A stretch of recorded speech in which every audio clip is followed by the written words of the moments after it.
My daily driver truck is a 1972 Jeep J4000. 72 was a transition year. That means my truck is technically an AMC, but what it really is a Kaiser truck with an AMC engine. In 72, AMC was in the process of taking over Jeep from Kaiser. And in 73, they made a lot of changes. But in 72, they put an AMC engine into what was basically all the Kaiser leftovers. So there's a few different things about it, like an extra short water pump that's hard to find and a pain in the ass, and a few other things like a transmission adapter and a few other parts that are a pain in the ass to find. But for the most part, it's a pretty good truck and it's pretty easy to work on. It's one of the reasons I bought an old truck, was it's easy to work on. And there are a few little quirks, but nothing you can't overcome. But one other thing is the intake manifold. The intake manifold is slightly different than later model intake manifolds. It had a Motorcraft 2100 carburetor originally. It had no spacer to keep it from overheating and vapor locking. 3 years ago, I got tired of screwing with the carburetor, so I bought this. A Fitech Go EFI 3901 2-barrel fuel injection system, which is pretty much bolt-on to the AMC intake manifold. And I thought I'd review it after 3 years of driving with it. At that time, the 2-barrel system was pretty new for Fitech, but really, I didn't expect to have the problems I had.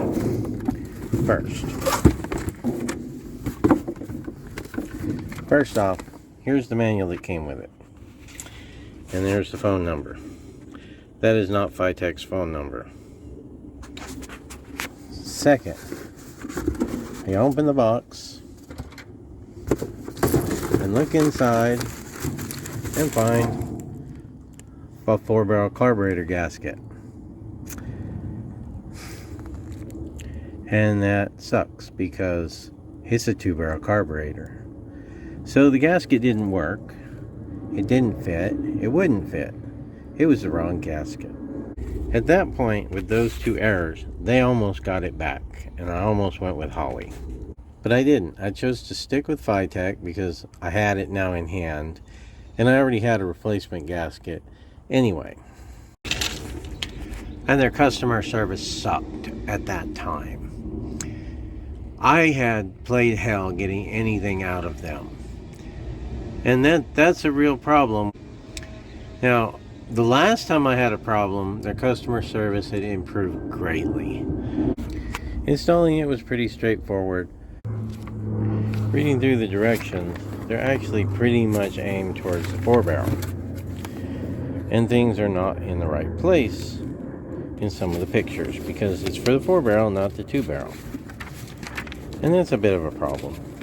But for the most part, it's easy enough to figure out, and it was easy enough to install. Just follow instructions, make do where the instructions are wrong. You probably already noticed that I have a dual snorkel breather. This was actually necessary. For some reason, while I was doing all this, I ran it with a temporary open air filter, and it ran considerably better than it did with the single snorkel breather. So I added the second snorkel, and it runs way better now. So that's actually a necessary thing with the Fitech. Now, if I take off the breather,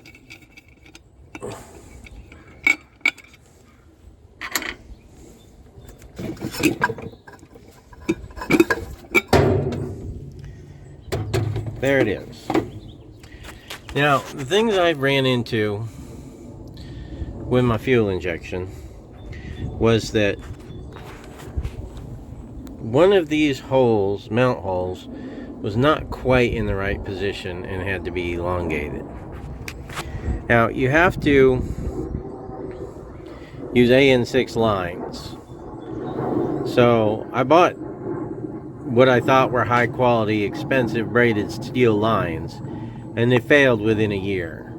So I wound up buying Russell braided lines, and those have not been a problem since.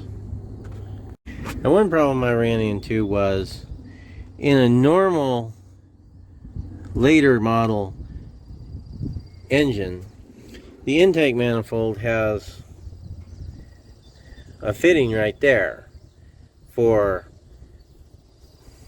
the sensor, the temperature sensor. But my temperature sensor is tiny. It's right there. And it cannot go where the temperature sensor is supposed to, because it's not there. I tried this. This is the Fitech temperature sensor, which is on the back of the outlet, which is really a terrible place for it. And the Fitech sensor was not accurate. So what I wound up doing was going to Lowe's and buying some fittings with a Delco temperature sensor and putting it where the water comes off the back of the block and goes into the heater. It's not ideal, but you do what you got to do when you don't have the right stuff. During the 3 years I've had this, I've had a couple of failures. One was failure of the fuel lines. One was failure of the crappy Fitech fuel pump. Actually, two crappy Fitech fuel pumps, and I highly recommend you do not buy any Fitech fuel pumps.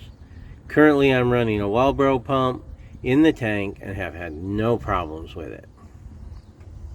The pressure regulator failed at the same time as the fuel pump, which was sort of fortunate and unfortunate, because the fuel pump failed and caused lack of pressure at the same time that the pressure regulator failed and caused excessive pressure. So when I replaced the fuel pump, suddenly my pressure was 100 psi, and that took a little figuring out. The pressure regulator on the original pressure regulator was crap, and it went bad. So there's the pressure regulator. I replaced that with a Bosch unit, and I haven't had any problems since. One thing you really need to do is get you a pressure gauge, so you know what pressure you're at. When you start up, this is supposed to be 43 psi. The 2-barrel is 43. That way you can start it up and you can make sure that nothing's excessive or too low. And that's really helpful when you're starting to have problems. The Fitech comes with a handheld controller, and I'm sure there's plenty of videos out there that show that. What I do when I start, I have it mounted right here on my glove box so I can watch things, because when I had the failures, it drove me crazy. And if I didn't have this, I would not have even been able to figure out what was wrong. So turn it on for 5 seconds and let the fuel pump do its thing, and it starts right up. It starts up pretty much like that, cold or hot. It actually started better with the original carburetor, but that's another story. Cold starts were never a problem on my truck. With the Fitech, it's no different. It starts up every time. It actually starts up a little slower. Count to 5.